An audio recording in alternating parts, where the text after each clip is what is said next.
একটা শ্বাস, শুধু একটা শ্বাস, আর আপনি ডিমনদের মতো শক্তিশালী হয়ে উঠবেন। কিন্তু এটা কি সত্যিই সম্ভব, নাকি লেখক আমাদের ঠকিয়েছে? আরেকটা কথা, কেন ইয়োরিচির ভাই ডিমন হয়েছিল? কারণ সে ছোট ছিল না, সে ছিল বড়।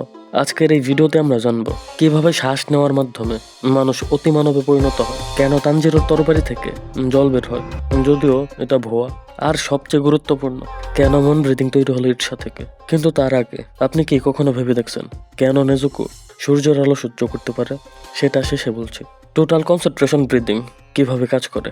যখন একজন স্লেয়ার শ্বাস নেয়, তার ফুসফুস 100% ক্যাপাসিটি ব্যবহার করে। অক্সিজেন রক্তে মিশে হৃদস্পন্দন 200 বার মিনিটে পৌঁছায়। শরীরের তাপমাত্রা 39 ডিগ্রি ছাড়িয়ে যায়।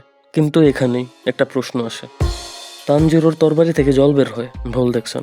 গোতোগে নিজেই বলেছেন তরবারি যোদ্ধার আসলে জল ছড়ে না। আপনাদের মনে হতে পারে এটা আপনারা দেখছেন, কিন্তু এটা সম্পূর্ণ দৃষ্টিভ্রম। কিন্তু ডিমনদের ক্ষেত্রে সেটা আলাদা। কোকোশিবার মুন ব্রিদিং আসলে কাটে কেন? কারণ তার ব্লাড ডিমন আর্ট শ্বাসের সাথে মিশেছে। এই পার্থক্যটা মোজানকে হত্যা করতে সাহায্য করে। 500 বছর আগে সেঙ্গুকোজোক ডিমন স্লেয়াররা মোজানের কাছে পোকার মতো মরছিল। তখন জন্ম নিলেন ইয়োরিচি। তিনি সান ব্রিদিং তৈরি করলেন, প্রথম, আদি, সবচেয়ে শক্তিশালী। কিন্তু ছাত্ররা শিখতে পারল না। কেন? কারণ ইয়োরিচি অতিমানব ছিলেন। তাই তিনি সান ব্রিদিং ভেঙে দিলেন, যা থেকে জল, আগুন, বিদ্যুৎ, বাতাস আর পাথর তৈরি হয়। এবার সেই টুইস্ট, ইয়োরিচির যমজ ভাই মিচিকাৎসু, তিনি ছিলেন বড় ভাই।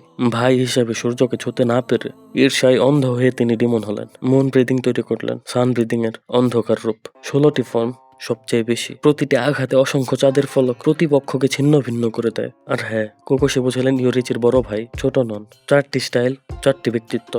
ওয়াটার ব্রিদিং, জলের মতো কোনো আকার নাই, সব আকার নিতে পারে।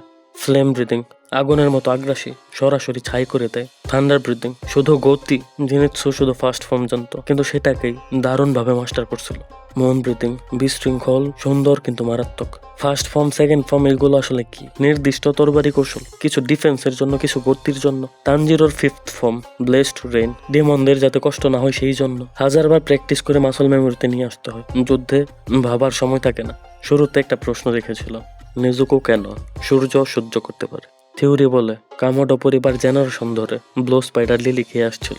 মোজান যেটা খুঁজতেছিল তা তাদের রক্তে ছিল। তাই নেজুকো ডে ওয়াকিং ডিমন হলেন।